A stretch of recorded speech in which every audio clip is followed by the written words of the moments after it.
Today's content is something out of the ordinary. I never expected to be talking about builds on Destiny, yet here we are.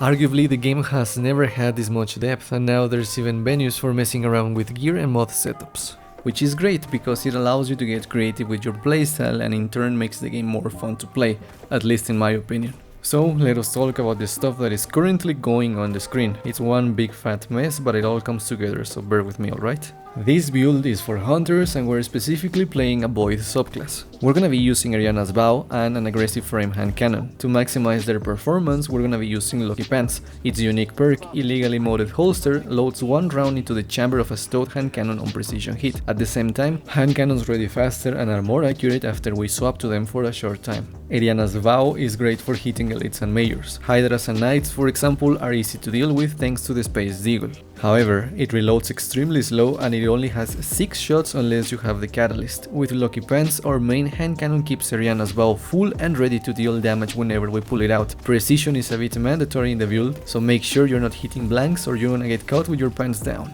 The kinetic hand cannon I'm using is a Pribina-D with threat detector and timed payload. I wanted timed payload on the weapon because we are going to be swapping constantly between it and Ariana's Vow. Using kill clip or rampage is going to be a waste because we won't be getting them procced for long. At the same time, I chose an aggressive frame because these stagger enemies more frequently and tend to one-hit kill most mobs on regular content. You can use outlaw or field prep instead of threat detector and that is fine. I personally like range on my hand cannons even on PvE, but whatever setup on the weapon's attribute is up to you. Our heavy weapon is Wendigo and we are going to be using it for 2 reasons. Reason number 1 is we need all elemental flavors on our loadout. We have Void and Solar covered with Ariana's Vow and the Hunter subclass, so Wendigo finishes the elemental dilemma by being Arc itself. Second reason is Wendigo hits real hard and it's going to have plenty of uptime because our kinetic weapon is masterworked, which means it produces orbs of light and multi-kills and that keeps Wendigo ready to deal damage at all times.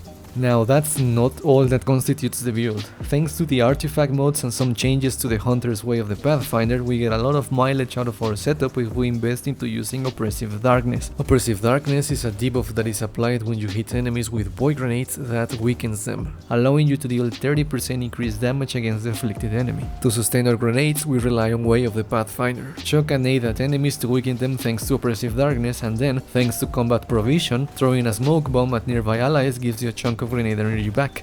Enemies hit by the grenade will grant you smoke bomb energy. And to keep the interaction going, we want momentum transfer on our gloves. This gives us more melee energy on grenade hits, aka more smoke bomb energy. At the same time, to get the most bang out of our grenades and smoke bombs, we want discipline and strength on our gear. I am rocking 70 discipline and 51 strength on this character. That makes grenades recharge time to 45 seconds and melee's recharge a minute. But it doesn't really matter that much because combat provision is the thing that makes it easier to sustain grenades and smoke bombs. Finally, we're also going to be using Breach Refractor on our chest. This gives us grenade energy on final blows with shield piercing weapons. Guess what weapon we currently use that has shield piercing intrinsically? That's right, the Space Deagle. We're mostly gonna be using the Space Deagle against thick enemies. We're mostly gonna be using our grenades against thick enemies. Thick enemies are dying fast to headshots, and headshots are refilling our stowed hand cannon. Kills with Ariana's Vow give us grenade energy.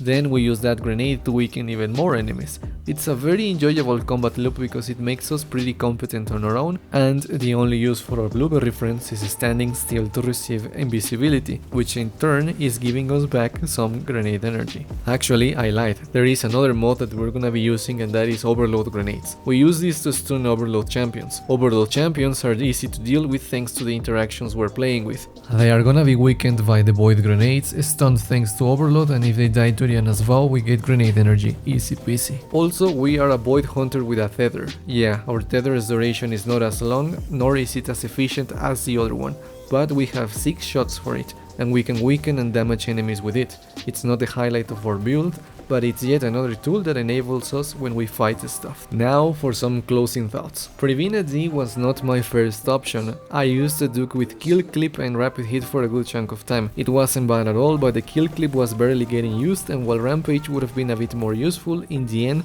Swapping to Oriana's Vow kills the damage per completely, so I figured might as well ditch it. If you don't want to use Pribina, the new hand cannon, Loud Lullaby, can roll Demolitionist. Dash will be better for sustaining your grenades. At the same time, time payload isn't super mandatory, because you can get away with explosive payload if you so choose.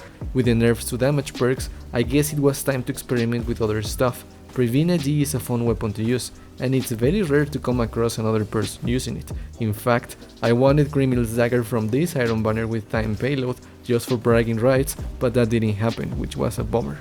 There is another aggressive frame that can roll time payload, and that is the bad news XF4354. But that's a Black Armory Forge drop and I didn't feel like playing Forges. Finally, the build is a lot of fun to play in PvE. Hand cannons did get hit in PvP, so be warned that taking this into the Crucible has varying degrees of success. All in all, I hope you give this a try and let me know in the comments your opinion. With all that said, I'm out. I got other ideas for builds, but those are gonna be taking me some more time. If you enjoyed today's content, remember to leave a rating and subscribe for even more stuff. I hope to see you in the next video, so take care and goodbye.